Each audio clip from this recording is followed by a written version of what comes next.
filɛbaga ni an lamɛnbagaw bɛɛ fo k'u barikada k'a fɔ bɛɛ lajɛlen ma ko u ni ɲɔgɔn tuma na sɔgɔmada in na an bɛ Kalasa ekɔliso la n'o ye Kalasa second cycle kura mun dayɛlɛnna ka fara premier cycle mun bɛ an ka kɔrɔ bi an bɛ kɛnɛ mun kan o ye fourniture n'o ye école kalanminɛnw n'o ye cahier ni bic ni livre ye bi an dɛmɛbagaw n'a bɛ fɔ ma tubabukan na k'an partenaire n'o ye CAS ye classe saba jɔlen kɔfɛ ani direction fila ka tila k'a équiper ka minɛn bila kɔnɔ CAP fɛnɛ sɔrɔla ka directeur nommé kalanso kura in na n'o ye second cycle ye ka tila tuguni ka école karamɔgɔw d'an ma bi an bɛ kɛnɛ min kan o ye fourniture scolaire ye n'o ye kalankɛminɛnw ye CAS y'o cɛ ka na o to donc an b'a fɔ ko tare cahier b'a la bic b'a la ka taa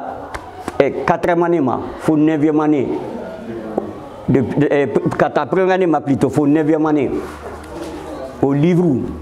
ana cahier ana bic ani ardoisiw ani fɛn ko kalankɛ da mako bɛ kalanden mako bɛ se ka jɔ a la o bɛɛ sɔrɔla minɛn min na u nana o di anw ma sɔgɔmada in na komi n y'a fɔ cogo min na an b'a fɔ ko tare parce que a bɛ fɔ ten n'i tabaga i b'i fɛgɛya donc an b'a fɔ an lamɛnbaga n'an filɛbaga bɛɛ lajɛlen ye ko an ka bonya ni tanuli bɛ an partenaire ye n'o ye CAS ye mais an tɛ dan CAS fɛnɛ foli ma an bɛ an ka CAP fo kosɛbɛ parce que CAP de école créée ka tila k'a dayɛlɛ n'a bɛ fɔ o ma création et ouverture ka tila tuguni ka directeur nommé pour la gestion mun bɛna écoliso na marché donc o foli o bɛ di CAP ma fɛn min ye minɛn mun dilen komi n da sera ma cogo min na n'i y'a jateminɛ an bɛ tali kɛ second cycle ka taa 7e année classe 7 fo ka taa se classe 9 ma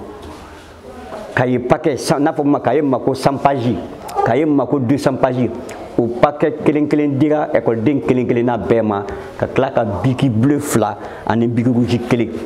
o de dira o ye remise symbolique a bɛ fɔ o ma ko c'est-à-dire ka fɛn dɔ di n'o tɛ écoleden bɛɛ livre n'a bɛ fɔ o ma ko français livre n'a bɛ fɔ o ma ko jate livre n'o ye mathématique ye n'a bɛ fɔ o ma ko science livre n'a bɛ fɔ o ma ko physique chimie livre n'a bɛ fɔ o ma ko maths livre anglais livre nin bɛɛ bɛ l'o la donc pour dire que an bɛ CAS fo ka barikada ka tila k'a yira la ni ala sɔnna ma minɛn mun dira an ma an bɛ minɛn ninnu an b'u don an maninkakan na an sogo n'an golo cɛ u tɛna tiɲɛ an ɲɛna cogo si la an bɛ mun ɲini denmisɛnninw fɛ sisan o ye cɛsiri de ye mɔgɔ si denmisɛn kunkolo tɛ tigɛ ka mɔgɔkɔrɔba kunkolo sigi i kunkolo da la donc aw denmisɛnninw n bɛ mun ɲini aw fɛ bi minɛn mun dilen filɛ aw ma wariba de donna la wa denmisɛnninw fana ye jamana sigi ɲɛsigi de ye an jigi bɛ mun kan sini o de aw ye donc aw bɛ jija k'aw cɛsiri baarakɛ minɛn mun dilen filɛ aw ma aw k'a don aw sogo n'a golo tɛ wa aw ka cɛsiri baara la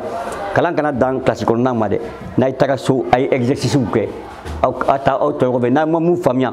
aw n'aw ka maîtres bɛ ɲɔgɔn kan a ye kɔrɔ n'a dɔgɔ dɔw bɛ yen nɔ minnu kalannen don n'a ma mun faamuya aw ma gɛrɛ u la u ka aw ladɔnniya n bɛ mun fɔ aw ye o de y'o ye donc vraiment an bɛ jama fo k'u barikada vraiment nin bima in ni kuma duman tɛ se ka fɔ ka se a goman ma o de ala sago i sago hakɛto bɔ ka sala Muhamɛd merci.